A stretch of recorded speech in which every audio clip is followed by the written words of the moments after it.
a fé, ela sempre pode aumentar. A fé, ou ela está aumentando, ou ela está diminuindo. A fé, ela não é algo que para, ela não é uma realidade estagnada, ela está em movimento. O crer é um movimento.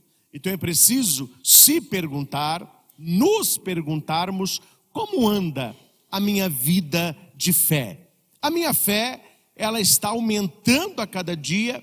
Eu vejo na minha vida os sinais da fé, ou eu noto que a minha fé está diminuindo, a minha espiritualidade está diminuindo. O evangelho de hoje, tudo que Jesus diz é através deste pedido que os discípulos lhe fizeram: aumenta a nossa fé. Notem, os apóstolos disseram ao Senhor: aumenta a nossa fé. É uma oração que nós podemos fazer sempre e devemos fazer sempre. Senhor, eu creio em vós, mas aumentai a nossa fé. Senhor, eu creio, aumenta a minha fé. Rezar isso sempre, porque a fé é dom e conquista, é dom de Deus, mas deve ser cultivada por nós. Um exemplo simples, mas que ilustra muito bem o que seja esse cultivo da fé, é como se você não tivesse ainda um vaso com uma bela planta, e você pede: Senhor, conceda-me fé, e o Senhor te dá então um vaso com a planta. É um presente, é um presente, é uma graça, mas agora que você recebeu, o que você tem que fazer? Cuidar. A nossa fé, quando ela é descuidada, quando nós não temos cuidado, ela vai diminuindo e vai comprometendo toda a nossa espiritualidade. A própria palavra que Lucas usa no seu evangelho é a palavra que Paulo usa nas suas cartas. Fé, do grego, é pistis, que é mais do que algo intelectual, é algo do coração. Tanto que a palavra crer, ela vem da palavra latina credere, que significa cor dare. São duas palavrinhas em latim. Cor dare. Juntou as duas, deu credere, que deu crer. O que é cor? A gente cordis, coração. Dare, entregar. Então, quando eu entrego o meu coração, quando eu confio, eu tenho fé. Quando a minha fé, e aqui nós vamos chamar de crença, ela é no nível intelectual, nós chamamos de acreditar. Eu acredito em Deus. Outra coisa diferente, eu creio em Deus. Para ficar claro para todos, para você que nos acompanha sempre anotando, isso é muito importante. O diabo, ele acredita em Deus, mas ele não crê em Deus. Então note que não é a mesma coisa. Acreditar é algo intelectual, é a certeza de que existe. A fé não é apenas a certeza de que em si existe, é entregar a nossa vida e confiar naquele que existe. Então, quando eles pedem ao Senhor, aumenta a nossa fé, é como se eles pedissem: Senhor, aumenta a nossa confiança, aumenta a nossa entrega, aumenta o nosso comprometimento contigo. Nós não queremos apenas saber, nós queremos viver, é algo muito diferente. Então repita comigo: nem todo aquele que acredita, crê. Nem todo aquele que acredita, crê. Todo aquele que crê, também acredita. Todo aquele que crê, também acredita. Questão lógica, né, gente? Como que você vai confiar em alguém se você não acredita que aquela pessoa exista? Mas é possível, e muitos têm, a existência de um Deus, mas eu não me comprometo com Ele. Eu acredito em Deus, mas eu não confio, eu não me entrego. E é justamente isso que os discípulos vão pedir ao Senhor. E notem que eles não pedem muitas coisas. Eles não pedem muitas coisas. Eles pedem uma coisa: fé. Uma coisa. E é exatamente isso que Jesus também nos pede. Uma coisa. Leia os milagres de Jesus, muitos deles, quando há o diálogo, Jesus vai dizer: não temas, crê somente. Não tenha medo, tenha fé. Quando Pedro afundava no mar, por que você teve medo? Não seja um incrédulo, seja um homem de fé. Quando Jesus aparece para o discípulo que queria ver, Tomé, aparece para Tomé: você viu porque você creu porque me viu. Felizes os que vão acreditar em mim sem ter me visto. O que o Senhor está pedindo à igreja e a nós? Fé. E os discípulos pedem fé. O que a leitura está nos passando, meus caros?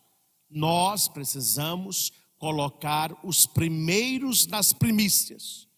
Há uma ordem das coisas na nossa vida.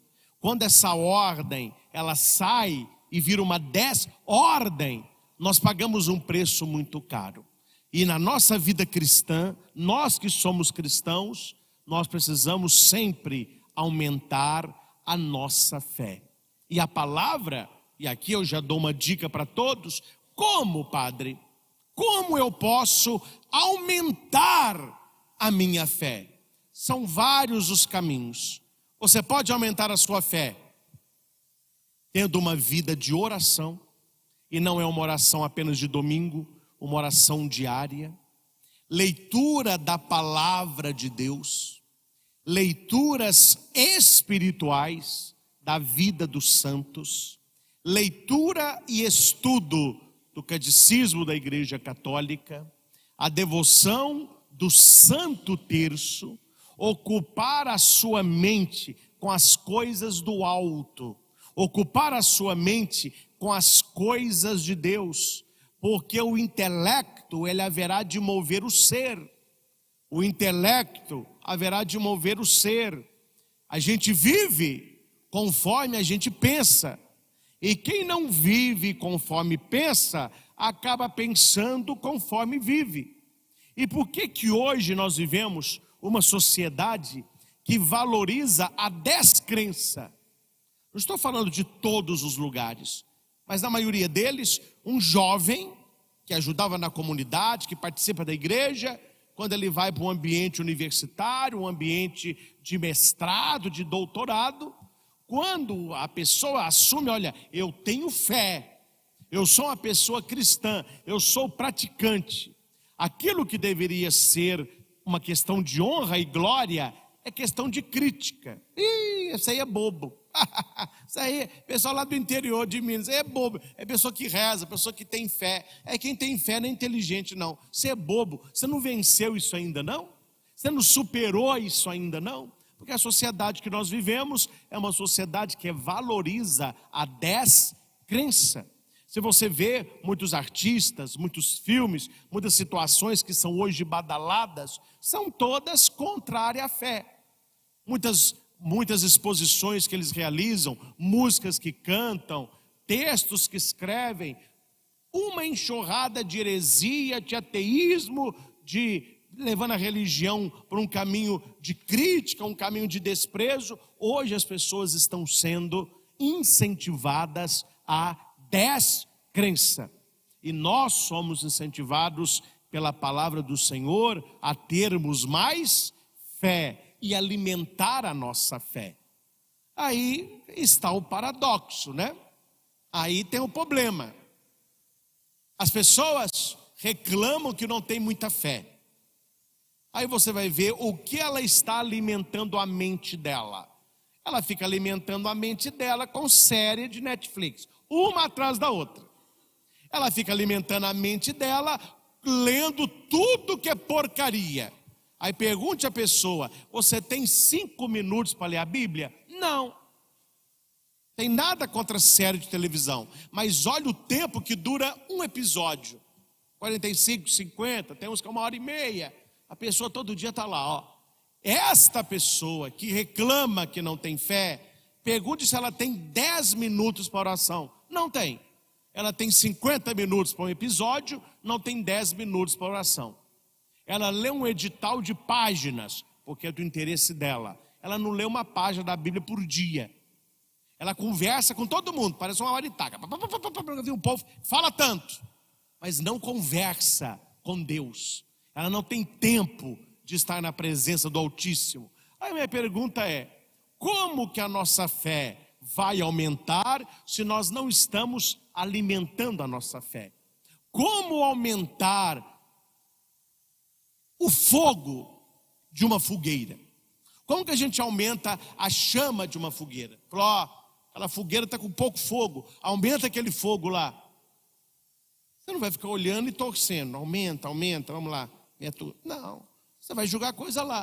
Aí você joga madeira, joga papel, joga milho seco. Aí o fogo, ó, tá bom, vai. Quanto mais fogo, mais matéria tem ali.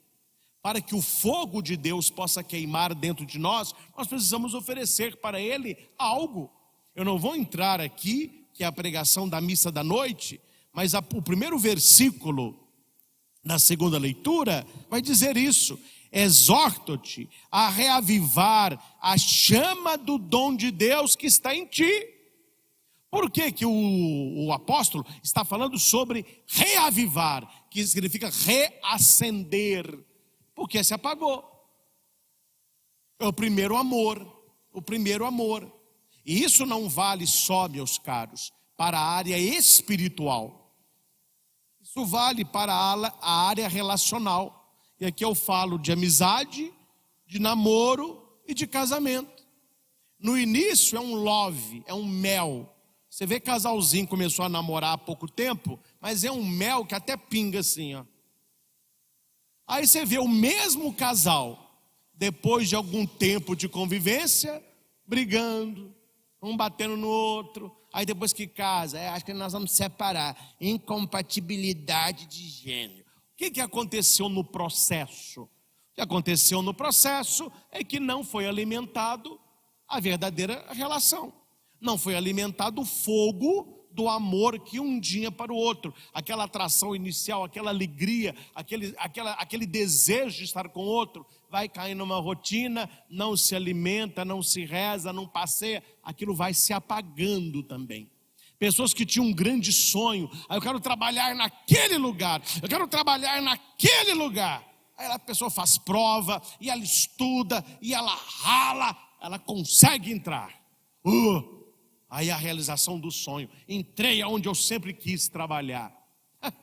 Se o caboclo não é inteligente, pouco tempo depois está chegando atrasado, está faltando sem justificativa, começa a enrolar o trabalho, começa a brigar com os colegas. Meu chapa, você queria tanto isso, agora que você está deixando esse fogo apagar.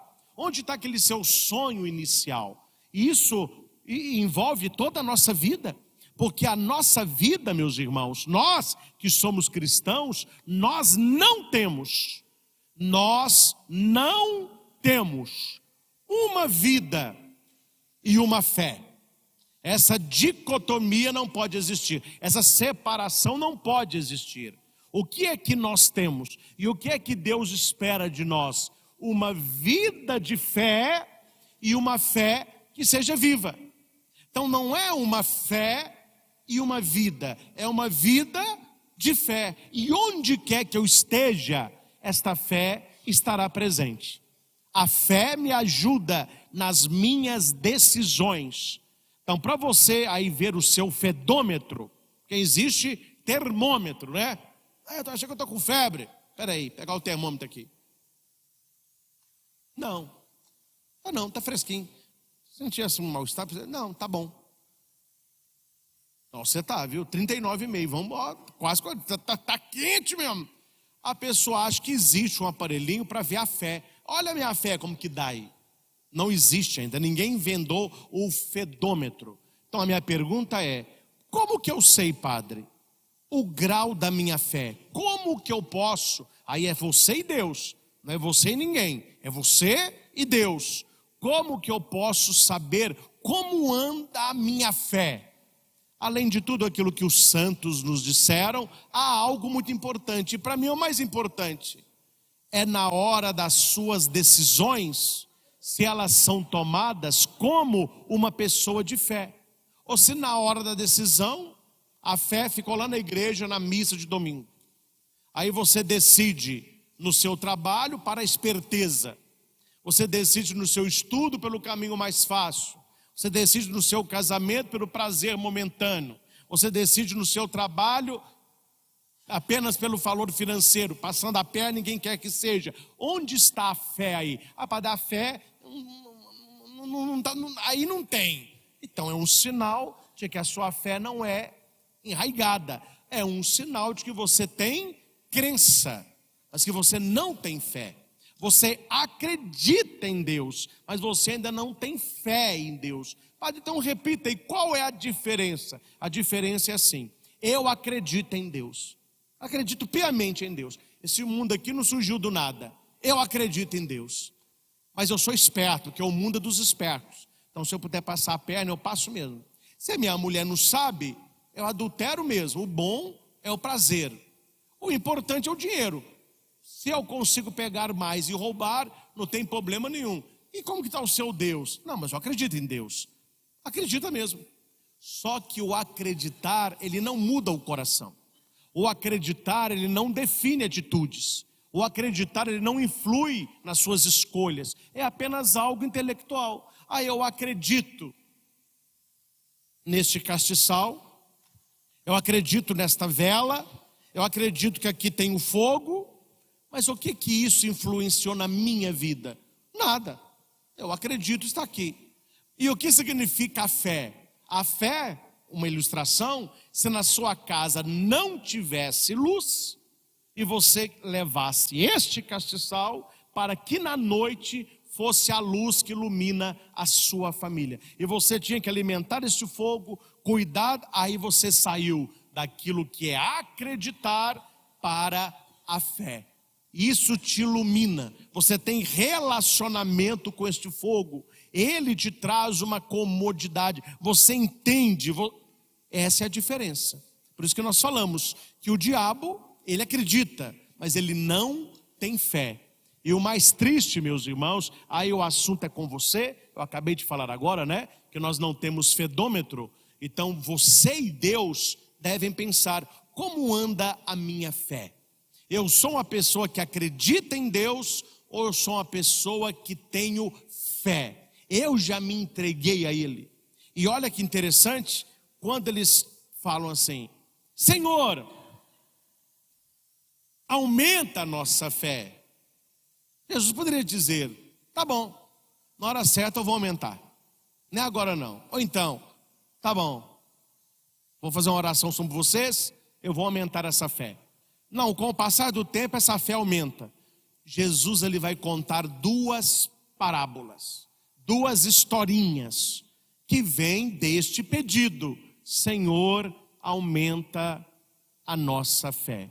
A primeira história, ele fala sobre o grão de mostarda, que é o menor grão de todos. E ele vai dizer assim: se vós tivesseis fé, mesmo pequena, então repita comigo, mesmo pequena, a fé é poderosa. A fé é poderosa. Então note que Jesus não está oferecendo para eles fé, mas está falando: se vocês tivessem fé, do tamanho de um grãozinho de mostarda. Para nós é uma comparação um pouco estranha, mas para eles entendiam claramente o tamaninho de um grão de mostarda, é a menor das sementes. Se você tivesse fé desse tamaninho, você diria a amoreira. No original é o sicômoro. Por que Jesus cita esta planta? Porque muitas árvores não tinham lei para plantar. Você podia plantar onde você quisesse. Quando era o sicômoro, no caso aqui se diz amoreira, havia um estudo. E até os sábios diziam: não plante em qualquer lugar a amoreira. Não plante em qualquer lugar o sicômoro. Se tem uma nascente de água, ele vai puxar essa água. Se tem um poço, as raízes vão quebrar e vão, então tem que ser. Por que eles sabiam disso? Porque é uma árvore que tem raízes profundas, grossas e para o lado. É uma árvore que, uma vez plantada, não se arranca com facilidade. Então, plantou aqui, vai ficar aqui. Não tem como tirar essa planta do lugar. Então Jesus vai dizer: se você tivesse fé, você diria a esta amoreira, diria: arranca-te daqui e planta-te ao mar, e ela te obedeceria. Aqui já tem 2 milagres aí. Primeiro é arrancar a amoreira, que ninguém consegue arrancar. Naquela época não tinha os equipamentos que nós temos hoje. Ninguém arranca. E outra, eu quero fazer uma pergunta aos senhores: se você já viu em algum lugar, quem já foi à praia, se você já viu alguma árvore plantada no mar. Como que se planta uma árvore no mar? É algo impossível. Então Jesus está aqui falando o quê? Numa linguagem bíblica. Pela fé, você vai ver o impossível na sua vida. Em outras palavras, a fé realiza milagre. Se você vê uma amoreira arrancada e plantada no mar, você só vai falar assim: isso é um milagre. É isso que Jesus está falando. A nossa fé, por menor que seja, ela faz o milagre acontecer. Aqui não é uma linguagem literal. Então para eu ver se eu tenho fé, eu vou ter que falar: árvore, arranca daqui e planta lá. Você vai ficar a vida toda falando nisso, a árvore não vai nem mexer. E se mexer é vento. Não é isso que o Senhor está falando. Aqui é a questão do impossível, a questão do milagre. E qual é esta amoreira, este sicômoro, que a minha fé fará arrancar de um lugar e para o outro? É a descrença. Muitas vezes a descrença no coração do homem é como este pé de amoreira. Uma vez que a pessoa começa a diminuir a sua fé, ela tem uma vida de descrente. Essa descrença vai criando raízes no coração, para baixo e para o lado. Aí depois, meu caro, para arrancar isso aí não é fácil. É por isso que esta história está baseada na fé. Nós precisamos aprimorar a nossa fé. Nós precisamos aprofundar a nossa fé. É sobre isso que vai falar a primeira leitura. Porque muitas pessoas, na hora do problema, ela perde a fé. É claro, meus irmãos, nós somos humanos, e o humano funciona assim mesmo. A hora que vem aquela notícia, vem aquele baque. Ai, meu Deus, aí você está aquela...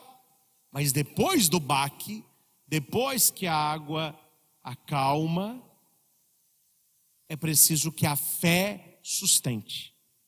Vai dar certo, porque eu tenho fé, eu creio em Deus, Ele está comigo. Porque o problema, ele leva a 2 caminhos. Ele leva a descrença, e a descrença é porque ele teve dúvida.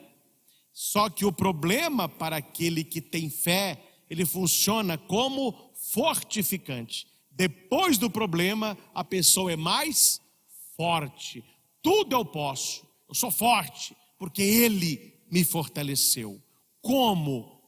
Através da minha fé, provando a minha fé, me colocando no fogo, me colocando à prova, e eu saí melhor. A primeira leitura do livro de Abacuque é algo que todos nós certamente já perguntamos e já questionamos a Deus, e isso influi também na nossa fé. Qual que é o contexto aqui de Abacuque? Ele está olhando para a sociedade, ele está vendo um caos, pessoas longe de Deus, pessoas falando mal dos outros, pessoas com prepotência, pessoas egoístas. pessoas violentas, pessoas iníquas, que vivem só no pecado, só na gandaia. Aí Abacuque olha e fala assim: mas tem uma coisa errada nisso aqui. Onde está Deus? Onde está Deus? Será que Deus não está vendo essa bagunça que está esse mundo? Aí a primeira leitura, quem quiser acompanhar, Abacuque vai rezar assim. É uma oração de Abacuque. Senhor, então ele está rezando: até quando clamarei sem me atenderes? Até quando devo gritar a ti violência sem me socorreres? Por que me fazes ver iniquidades quando tu mesmo fez a maldade? Destruições e prepotência estão à minha frente. Reina a discussão, surge a discórdia. E Abacuque no capítulo 1 e alguns versículos do capítulo 2. O que Abacuque, que é um profeta, ele está orando a Deus? Deus é cego? Deus é surdo? Deus é mudo? Deus não está vendo o que está acontecendo? Deus não está ouvindo o que as pessoas andam dizendo? Deus não tem uma palavra para esta situação? Meus irmãos, aquilo que Abacuque sentiu, eu tenho certeza que é aquilo que muitas vezes nós também sentimos. Nós que temos um problema, nós que passamos por uma dificuldade, uma situação na nossa vida que nos faz sofrer, alguém que nós amamos que está sofrendo, um desemprego, um problema financeiro, um problema com o filho, um problema de casamento, um problema na família, e você ali está rezando. Oh meu Deus, você não está me vendo não? Você não está me vendo não? Até quando? Ele pergunta 2 vezes. Até quando? Por quê? Até quando eu vou enfrentar esse problema? E por que esse problema bateu na minha porta? Aquilo que Abacuque pergunta, nós com certeza já perguntamos. Quando nós estivemos num problema, numa situação, e nós não entendemos o motivo, nós não entendemos por que Deus não me atende, por que Deus não me ouve, por que Deus não me socorre. A leitura muda no capítulo 2. No capítulo 1, nós lemos o versículo 2 e 3. Até quando? Por quê? No capítulo 2, aquele que parecia mudo e ausente e cego, ele está presente, ele ouviu a oração, ele vê o que está acontecendo e ele tem uma palavra. Deus respondeu a Abacuque.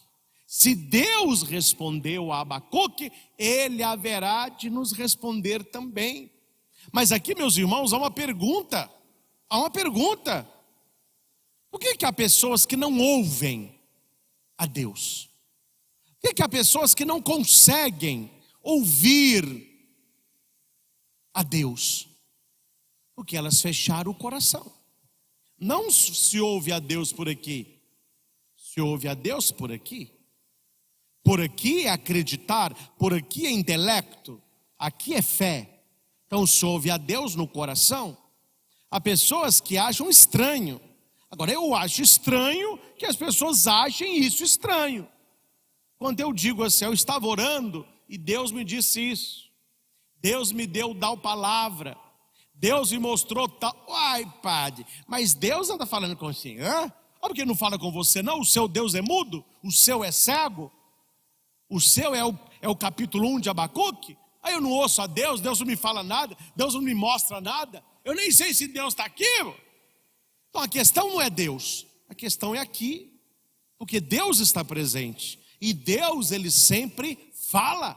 Jesus disse, o nosso Deus não é o Deus dos mortos, é o Deus dos vivos. E esse Deus, ele responde para Abacuque. E a palavra de Deus é resposta para nós.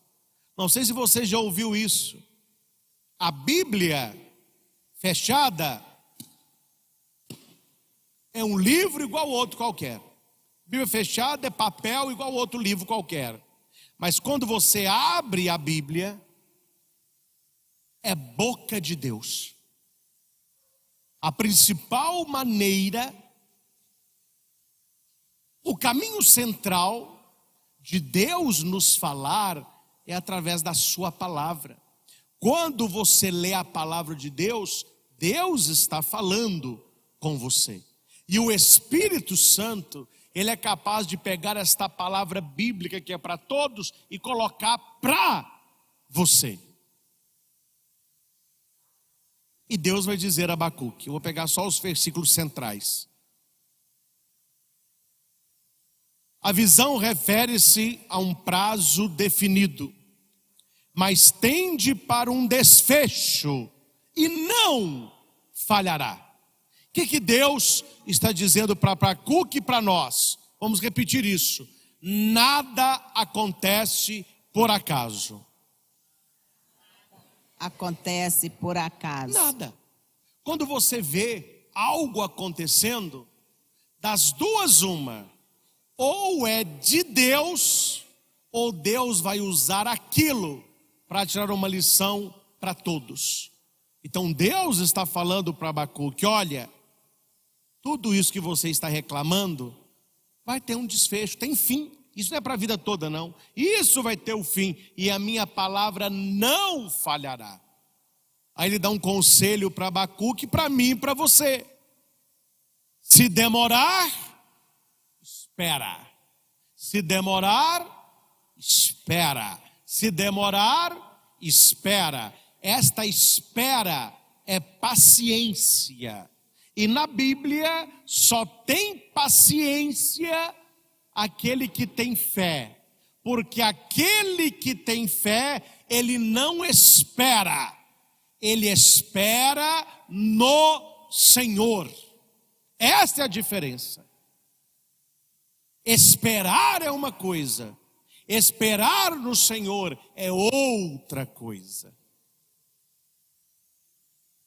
Certa vez, lá na Nossa Aparecida, quando terminou a missa da família, era seco de Jericó, aí o pessoal foi lá colocar o pedido na arca, tinha barraquinha, etc. Aí depois o pessoal foi embora, eu fiquei ali arrumando algumas coisas. Quando eu estava indo para a casa paroquial, tinha um homem, um rapaz jovem, no ponto de ônibus assim, ó. Eu falei com ele, o que você está fazendo aí? Ele falou, eu estou esperando o ônibus. Aí eu falei, mas que hora que é um ônibus? Ele falou assim, olha, eu não sei nem se tem ônibus. Deixa eu aqui ver o que eu vou fazer. A espera dele tem um problema aí. Entendam isso. A espera dele tem uma dúvida. Qual é a dúvida? Se tem ou não tem. Se vem ou não vem. Não adianta você ficar esperando as coisas acontecerem, pensando se vai ou se não vai. Aquele que espera no Senhor, vai no tempo dele, do jeito dele, na hora dele, mas vai. Então a espera, acima de toda a esperança, é a fé que nos concede. Uma pessoa que não tem fé, ela é impaciente, ela não tem paciência, ela não sabe esperar, ela acha que Deus não está fazendo nada, porque a pessoa acha que Deus está demorando, e nós já sabemos a frase, Deus não demora, Deus capricha para aquele que espera no Senhor. Padre, eu estou esperando, não aconteceu nada, daí que não vinha tanto, estou esperando até hoje, é que você só esperou, vai continuar esperando. Nós precisamos esperar no Senhor, confiar no Senhor, depositar nele a nossa felicidade, a nossa esperança, o sentido da nossa vida. Aí ele vai acrescentar coisas, ele vai acrescentar pessoas, ele vai acrescentar situações. Buscai em primeiro lugar o reino de Deus e sua justiça. Por que muitas pessoas andam buscando a Deus? Padre, eu estou buscando a Deus que eu estou desempregado, eu preciso trabalhar. Estou buscando a Deus que eu tenho uma prova, E eu não posso ser reprovado nesta prova, não. Eu estou buscando a Deus, que eu estou numa carência só, eu preciso de alguém. Aí a pessoa fica buscando a Deus. Eu falei isso quando eu contei a história do papagaio. E Deus conhece o coração da pessoa. Basta a pessoa passar na prova, conseguir o trabalho, começou um relacionamento, ela some da presença de Deus. Porque ela não queria Deus, ela queria coisas de Deus. Então essa pessoa espera. Quando você espera no Senhor, você quer Deus. E quando você sabe que já tem a Deus, Ele lhe concederá o trabalho, a aprovação, uma pessoa legal para a sua vida, etc. Mas o início do processo é o Senhor. Esperar no Senhor, porque você já o tem. Se demorar, espera. Repita comigo: a hora de Deus vai chegar. A hora de Deus vai chegar. Guarde uma coisa muito importante: Deus tem um tempo que não é o nosso tempo. O seu tempo e o meu funcionam de um jeito, Deus funciona de um outro. Padre, minha oração não está valendo. Eu estou rezando há uma semana, até agora nada. Falei, meu filho, o que é uma semana no tempo de Deus? Eu não sei, padre. Pergunta para a mãe de Santo Agostinho. Pergunta para Santa Mônica. Pergunte para Abraão. Pergunte para Ana, mãe de Samuel. Pergunte para esses. Pergunte para Santa Teresinha de Lisieux como que funciona o tempo de Deus. Pergunte, quando você estiver lá no céu, para Carlo Acutis, tão jovem, e o tempo para nós tão curto.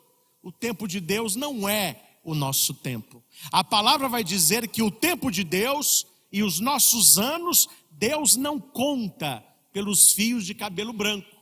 Nós tem cabelo branco, já viveu muito, hein? Seu cabelo está pretinho, você é jovem. Deus não conta o tempo assim.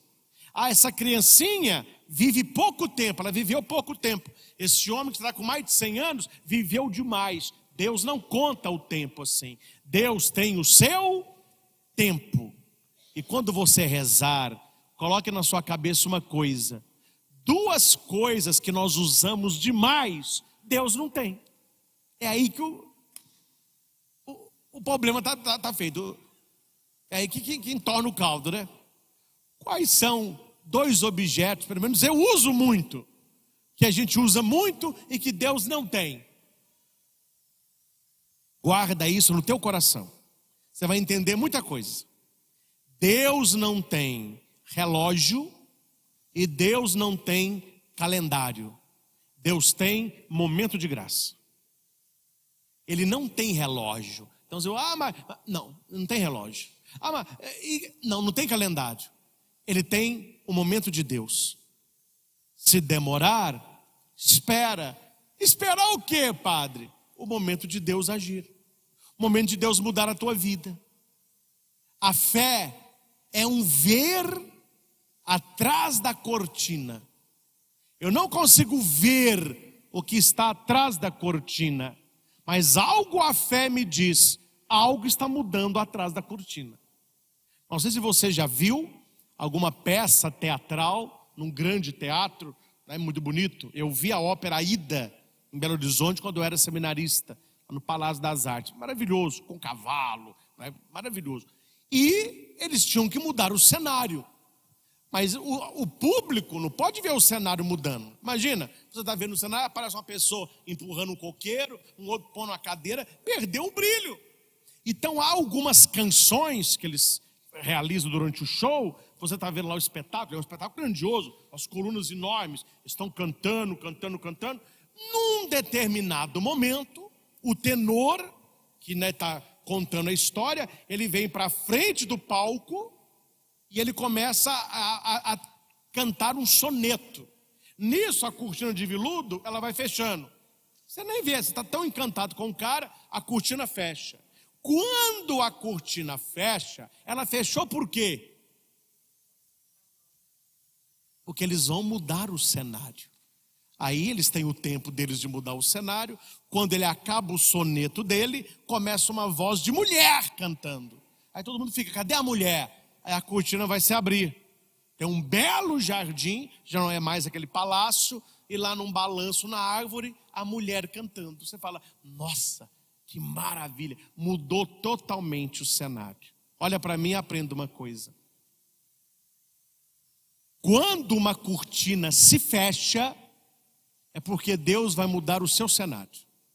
Se na sua vida há alguma cortina demorando a se abrir, uma porta está demorando a se abrir, não é porque não tem ninguém trabalhando atrás da cortina, é porque o cenário é tão diferente, é tão grandioso, é tão abençoado, que leva tempo. Um elefante, no caso a lefoa, para ter um bebê é quase 2 anos. Tem animal pequenininho que está parindo, a elefante está lá esperando, ó. Aí eu falo, irmão, você não está grávida é nada, viu? Eu já parei não sei quanto, você não pariu nenhum ainda? É, meu filho, está demorando. Mas quando nascer, você vai saber, viu? Que nasce grande.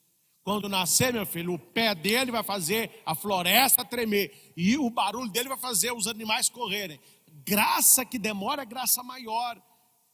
Está demorando, meu irmão? Espera. Espera, mas espera no Senhor. Espera celebrando missa. Espera ouvindo a palavra. Espera comungando, espera adorando, espera lendo vida de santo, espera no Senhor.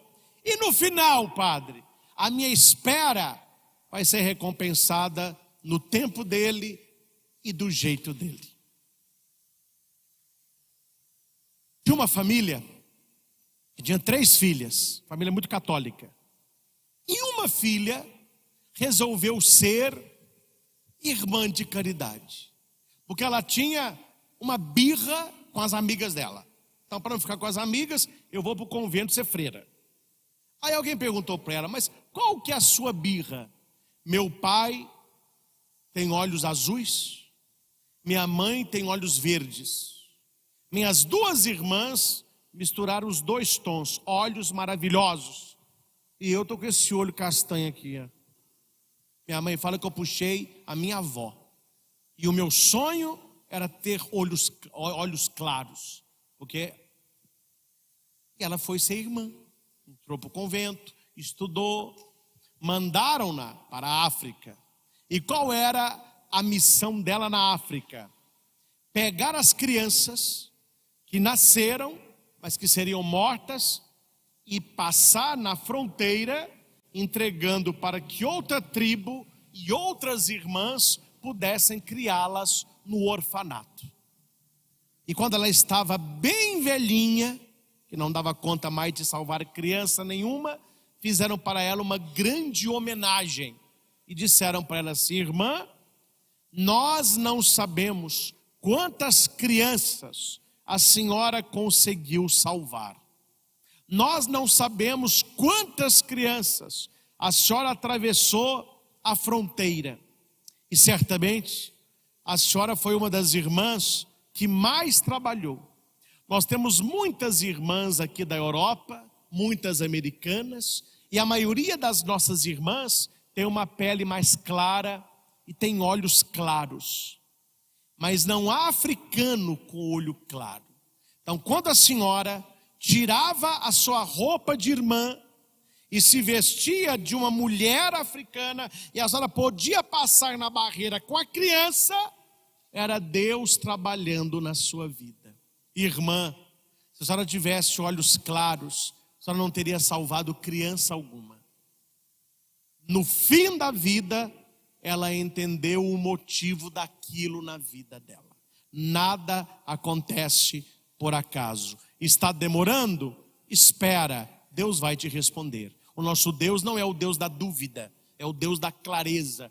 Tudo tem um motivo, tudo tem uma razão.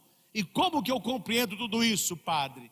Talvez não vamos compreender tudo isso, mas a fé me faz acreditar. A cortina se fechou, mas o cenário vai mudar. Se demorar, espera. pois ele virá com certeza e não tardará. Quem não é correto vai morrer após a morte física, mas o justo viverá por sua fé. Olha a fé de novo. Aquilo que os discípulos pedem a Jesus já está lá na boca de Abacuque. Gente, viva pela fé. Viva pela fé. Viva colocando o pé e depois Deus vai colocar o chão. Aquele que tem fé, ele vê o impossível. Ele realiza o inimaginável. Ele concretiza o inatingível, porque ele vive no sobrenatural.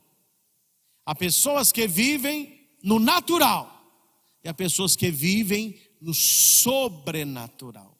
Por mais que nós vemos hoje o mundo um caos, porque as coisas não estão bem, principalmente na parte moral, você vê um caos, você precisa olhar para esse caos com fé. Deus não tardará. Deus está vendo. Deus está ouvindo. Deus tem uma palavra também para tudo isso. Eu acredito que um dia o cenário haverá de mudar, mas até lá é preciso manter a fé. E por último, que é o mais tranquilo aqui de se explicar, é a segunda parábola. E para você entender a parábola, nós temos que voltar ao grego, porque me desculpem, mas a tradução, pelo menos a mim, não me agrada, porque eles traduzem aqui por empregado. Há outras traduções que traduzem por servo, mas no grego não está falando nem de empregado e nem de servo. Porque quando nós lemos essa parábola de Jesus e fala empregado, o que você já lembra? Direito trabalhista. Mas como assim? Eu sou empregado, eu vou ser tratado de qualquer jeito? Eu trabalhei o dia todo, quando chega tem que servir o cara ainda, e nem um obrigado ele diz, esse cara... Não, é porque não é empregado. Porque o empregado, ele tem direito ao salário. O servo, ele tem direito a descanso. Então não é servo e não é empregado. É o quê? Escravo sem valor. A palavra que se usa no texto original, a parábola original de Jesus, ele vai dizer que se alguém tem um escravo sem valor, que trabalha... Aí você entendeu tudo. Escravo não tem vontade. O escravo foi comprado. Se você compra, me desculpe aqui a comparação, se você compra uma vaca, você vai ficar se sucumbindo à vontade da vaca? Malhada, hoje você quer ir para onde? Então vai para lá hoje. Hoje você quer dar leite ou não? Então hoje não precisa. É assim que a gente trata uma vaca? Coitadinha da vaca, a vaca não tem vontade nenhuma. Ela acorda, já põe ela no pasto, tira leite, põe para um lado, põe para o outro. Tem gente que vai matar para comer o filé. Quer dizer, a vaca, coitadinha, ela foi comprada. E uma vez que eu compro uma vaca, eu faço o que eu quero, a vaca é minha. O escravo, ele não está fazendo favor ali, ele foi comprado.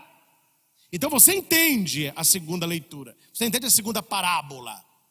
Quem é esse dono? Quem é esse proprietário?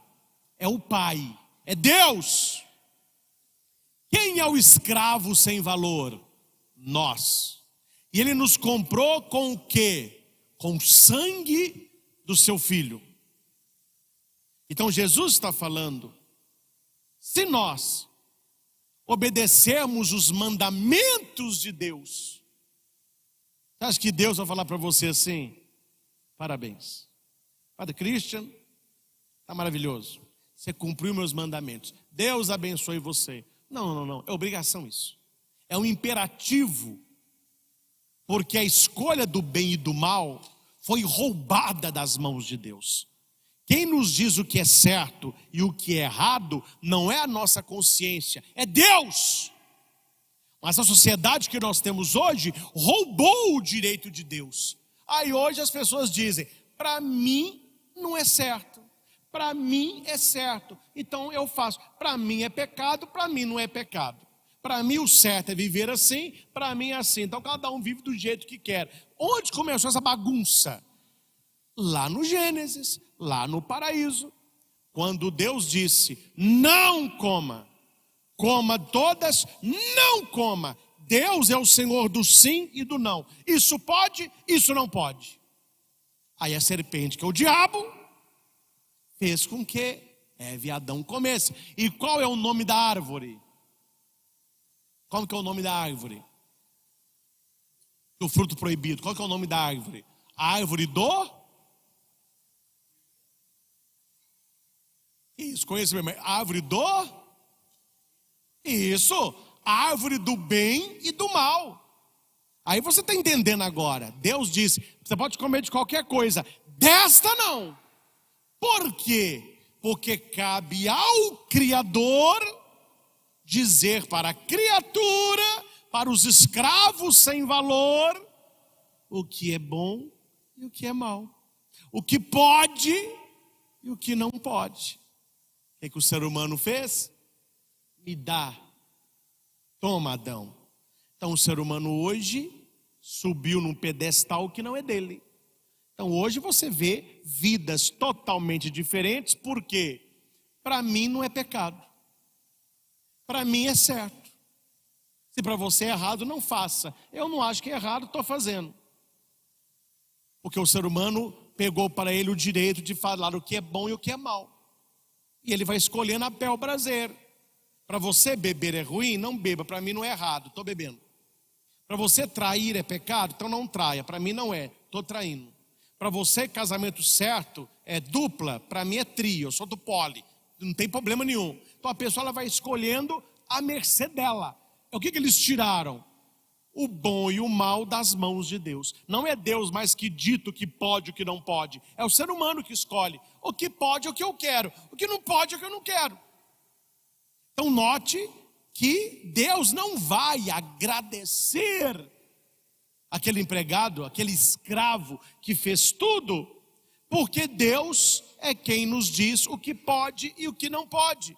E aqui eu quero encerrar lembrando, eu não podia deixar de falar sobre isso. Sou um servo inútil, sou um escravo sem valor, inútil. Aí você vai dizer assim, padre, me desculpe, isso aí eu não quero falar não. Isso aí eu não quero falar não. Então olhe para Nossa Senhora, ela disse isso. Eis aqui a escrava do Senhor, é a mesma palavra grega. Eis aqui a escrava do Senhor. Eu não tenho valor nenhum, mas o valor vem de Deus. Faça a tua vontade. Escravo foi comprado pelo Senhor. O escravo não pertence a si mesmo. A finalidade do escravo é servir ao Senhor.